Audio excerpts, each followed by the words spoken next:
성경에서 밑그림을 가장 잘 그리는 사람을 꼽으라면 아브라함과 다니엘을 꼽을 수 있습니다. 아브라함이 제사장 나라의 밑그림을 그렸다면 다니엘은 제국 변동에 대한 밑그림을 그렸습니다. 하지만 다니엘이 그린 밑그림은 아브라함이 그린 그 밑그림 안에 다 들어있다고 볼 수 있습니다. 그런데 그 밑그림을 최종적으로 완성하시는 분이 바로 우리 예수님이십니다. 다니엘은 제사장 나라를 기반으로 하나님 나라를 바라보는 가운데 4개의 제국이 어떻게 변동하게 되는지 밑그림을 그렸던 것입니다. 다니엘이 밑그림을 그렸던 제국 변동은 성경에 등장하는 5대 제국, 즉 아수르, 바벨론, 페르시아, 헬라, 로마입니다. 그래서 성경 전체에서 다루고 있는 중요한 프레임은 제사장 나라, 5대 제국, 하나님 나라입니다. 우선 성경에 나오는 제국의 줄기에 대해서 먼저 살펴보도록 하겠습니다. 제국의 줄기 1단계, 제국과 제사장 나라의 시작입니다. 모세의 부모와 모세는 무엇을 두려워했을까요?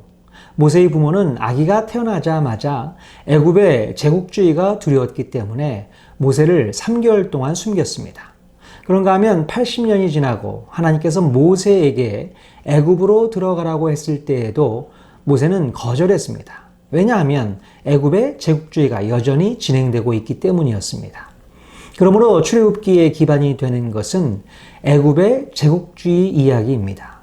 애굽의 제국주의는 6월절 장자의 죽음으로 1차 종료되고 애굽의 군대가 홍해에서 수장됨으로 2차 종료됩니다. 제국의 줄기 2단계, 다윗과 130만 예비 군대입니다. 왜 다윗은 국경을 넘지 않았을까요? 나중에 보면 아수르 제국의 주력 부대가 18만 5천 명이었던 것에 반해 다윗은 130만 명의 예비 군사력을 가지고 있었습니다. 이 정도면 어떠한 공성전에서도 승리할 수 있는 충분한 요건을 갖춘 군사력이기 때문에 전쟁의 달인 다윗은 메소포타미아와 날강 유역 전체를 충분히 지배하고도 남을 수 있었습니다. 그러나 다윗은 이스라엘을 모든 민족을 위한 한 민족, 제사장 나라로 경영했기 때문에 제국주의로 나아가지 않았다는 것입니다. 3단계는 아수르 제국과 이사야입니다. 예루살렘을 포위하고 공격했던 공성전에서 아수르의 18만 5천 명이 왜 하루아침에 죽었을까요? 그 이유는 하나님께서 아수르를 직접 치셨기 때문입니다. 하나님께서는 아수르의 오만방자한 제국주의의 한계를 스탑시키셨던 것입니다. 이렇게 하나님께서는 경계를 정하시는 분인 것을 보여주고 있습니다. 4단계는 바벨론 제국과 예루살렘입니다. 왜 남유다는 바벨론에게 항복했어야 할까요? 하나님께서는 바벨론 제국을 도국으로 쓰셔서 남유다에 대한 70년 지배를 허락하셨기 때문이었습니다. 그리고 5단계, 다니엘과 4대 제국 변동의 밑그림입니다. 바벨론의 멸망과 그 뒤로 페르시아, 헬라, 로마 제국들이 등장하는 이유는 무엇이었을까요? 그것은 바로 하나님께서 세계 경영을 하시기 때문입니다. 다니엘은 하나님의 세계 경영, 즉 제국의 변동을 보게 됩니다. 그리고 영원히 멸망하지 않을 나라를 보게 되는데요. 하늘의 하나님이 한 나라를 세우시리니 이것은 영원히 망하지도 아니할 것이요. 이렇게 하나님께서는 다니엘을 통해서 하나님 나라를 제국 변동의 맨 끝 그림으로 보여주셨습니다. 따라서 구약 성경의 면면이 흐르는 제국의 여러 단계 이야기는 제사장 나라 이야기와 함께 가면서 궁극적으로 하나님 나라를 지향하고 있습니다.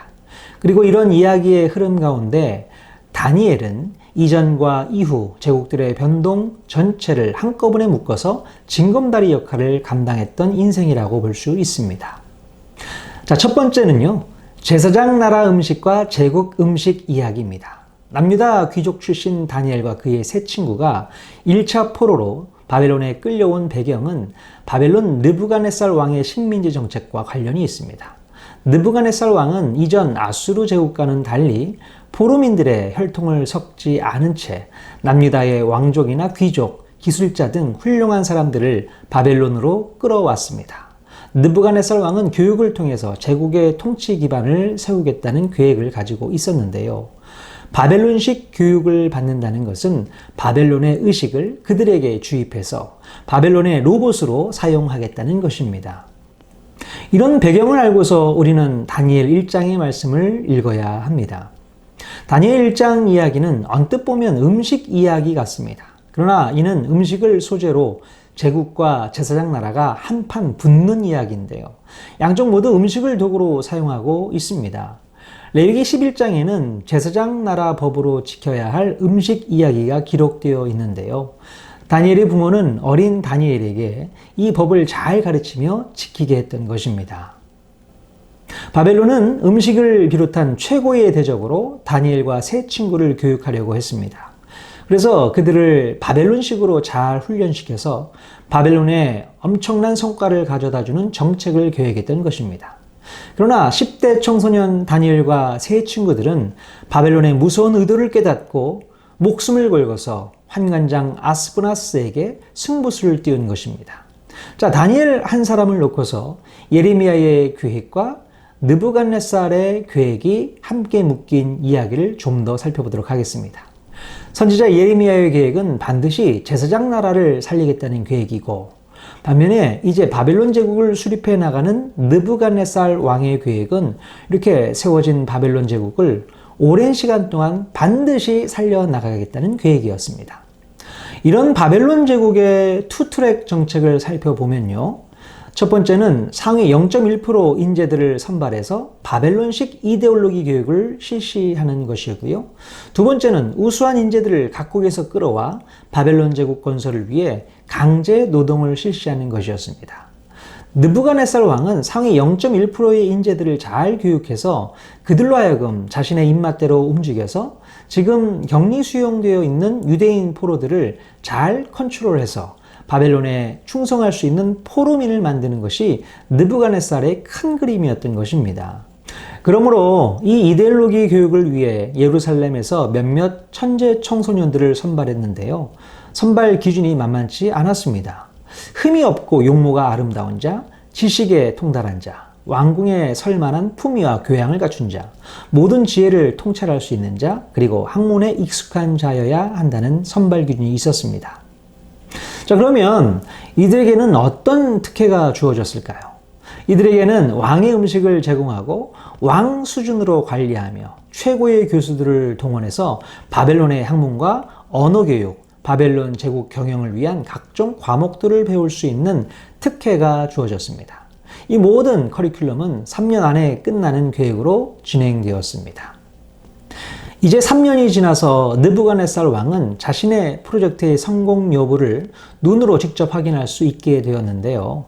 여러 나라에서 끌려온 천재 청소년들을 테스트했을 때에 유대에서 온 다니엘과 세 친구들이 크게 눈에 띄었고, 그들의 졸업 성적은 온 나라의 박수와 술객들보다 10배나 나은 실력을 보일 수 있었다고 성경은 기록하고 있습니다.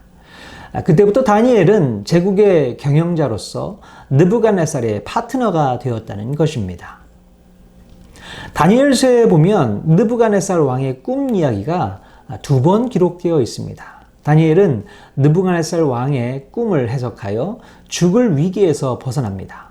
바로 창세기에 나오는 요셉 이야기를 알고 있었기 때문에 하나님을 믿고 의지함으로 꿈을 해석할 수 있었습니다.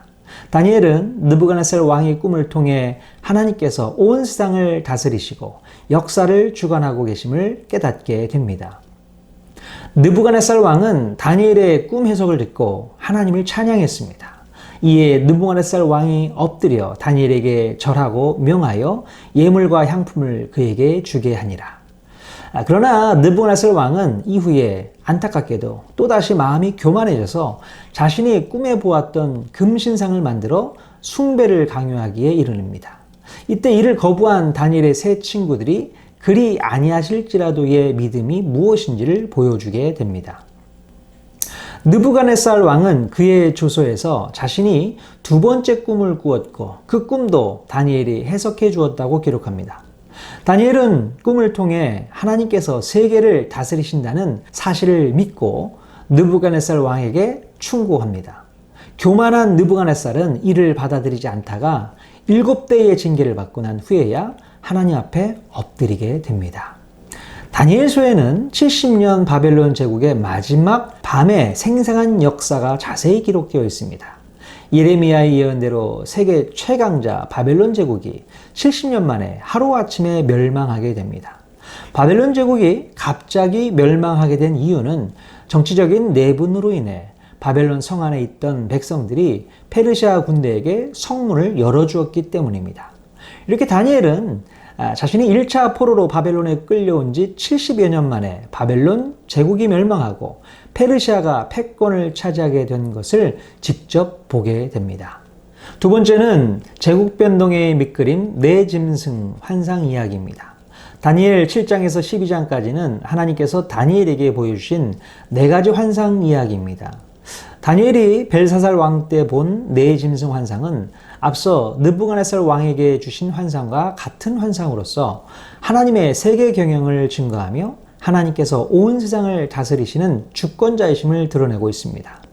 여기서 볼 수 있는 네 짐승은 네 개의 제국들, 즉 바벨론, 페르시아, 헬라, 로마 제국들을 상징하고 있으며 그 제국들은 모두 하나님의 심판을 받아 멸망하고 오히려 하나님의 나라는 영원할 것을 선언하고 있습니다.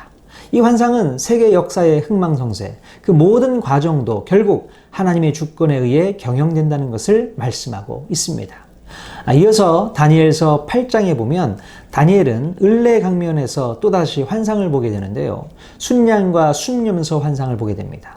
여기서 순양은 메대와 바사, 즉 페르시아 제국을 상징하고 순념소는 헬라 제국을 상징합니다. 그런데 이 환상을 본 후에 다니엘이 보여준 태도가 매우 놀라운데요. 다니엘은 깊은 환상의 세계를 경험한 후에도 계속해서 왕의 일을 수행하는 영성과 사회성을 겸비한 사람이었음을 확인할 수 있습니다. 세 번째는 다니엘의 사자굴 속 기도 이야기입니다. 이 사건은 페르시아 제국 속에서 발생한 일입니다. 페르시아의 다리오 왕은 120명의 고관들을 잘 이끌고 왕에게 손해가 없도록 하기 위해서 최고의 행정 리더로 다니엘을 세우게 됩니다.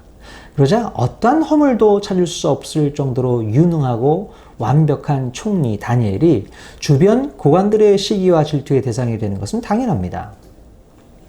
끝내 주변 고관들은 다니엘의 기도 생활을 문제 삼게 되었고 다니엘을 올무에 가둘 모략으로 법까지 만들어 시행하게 됩니다. 결국 사자굴까지 들어간 다니엘은 하나님의 도우심으로 살아나오게 되는 이 이야기는 가장 치열한 사회의 핵심에서 일어난 사건이었음을 알아야 합니다. 무서운 정치 권력의 핵심에서 하나님을 향한 신앙을 지키기 위해 정면으로 승부를 거는 다니엘을 우리는 기억할 수 있어야 합니다. 네 번째는 예레미야의 편지와 다니엘의 기도 이야기입니다. 다니엘의 기도는 레위기 26장과 솔로몬의 성정 낙성식 기도를 정확하게 알고 이해한 기도입니다. 이러한 기도의 배경에는 예레미야가 눈물로써 보낸 편지가 있습니다. 이 편지의 내용은 바벨론에서 70년이 차면 제국이 변동한다는 것입니다. 이 편지 덕분에 다니엘은 포로 생활 중에도 희망을 잃지 않고 최선을 다해 성실히 살 수 있었습니다. 그리고 이 사실을 머리로만 알고 있지 않고 하루 3번씩 무릎을 꿇고 기도하며 소망을 꿈꾸게 되었습니다. 그러면서 70년이 다 차서 바벨론이 멸망하는 모습을 보고 이제 페르시아 제국 시대의 행정가로서 여전히 그의 일과는 서류에 사인하는 것이었지만 그는 페르시아 제국의 장래와 그 이후 제국의 장래까지도 깊이 생각하게 됩니다. 그래서 결국 다니엘의 이 기도는 제국 변동의 밑그림을 그리는 기도였음을 우리가 꼭 기억해야 합니다. 다섯 번째는 선지자 다니엘 미래에 대한 환상 이야기입니다. 다니엘은 구름 위를 떠다니는 환상을 쫓는 사람이 아니었습니다. 다니엘이 보았던 환상은 제국과 관련된 미래 환상이었습니다. 다니엘은 어려서부터 여러 제국들을 온몸으로 경험했습니다. 청소년기에는 아수르 제국의 멸망과 바벨론 제국의 등장, 또한 바벨론의 1차 포로와 제국의 교육이 무엇인지를 경험했고요. 그의 청장년기에는 바벨론 제국에서 고위공직자로서 일하게 됩니다. 그의 노년기에는 바벨론 제국의 멸망과 페르시아 제국의 등장 속에서 페르시아의 총리가 되었고요. 또 그 후에 하나님께서는 다니엘로 하여금 구약의 끝과 신약의 시작의 밑그림을 그리게 되는 선지자로서 세우시게 됩니다. 그러므로 다니엘 10장에서 12장까지 내용은 다니엘이 본 4가지 환상 중에 마지막 환상인 큰 전쟁에 대한 환상입니다. 이 환상은 포로 귀환이 이루어진 지 3년이 지나서 다니엘이 힛대겔 강가에 있을 때 보았던 환상인데요. 다니엘은 환상 중에 메시아의 모습을 보았고 또한 우리가 앞으로 배우게 될 중간사 400년 속에 등장하게 되는 페르시아 제국의 멸망과 헬라 제국의 등장에 대한 밑그림을 글로 기록해 놓았음을 알 수 있습니다. 자, 이렇게 제국의 행정가였던 다니엘이 선지자로 불릴 수 있었던 이유는 하나님께서 보여주신 환상을 통해 제국의 변동과 메시아에 대한 예언을 했기 때문입니다. 그리고 다니엘은 제사장 나라의 튜닝 도구로 제국을 사용하신다는 분명한 메시지를 선포함으로 선지자로서의 사명을 다하게 됩니다. 다니엘은 어려서부터 부모를 통해 성경을 배우는 믿음의 가정에서 자랐습니다. 우리 자녀들이 다니엘처럼 개인과 가정과 나라가 흔들리는 어려움을 겪게 된다 하더라도 언제 어디서든 결코 흔들림이 없는 믿음을 지키며 반드시 승리하는 인생이 되기를 소망합니다. 우리 삶의 모든 이야기, 성경 한 권으로 충분합니다.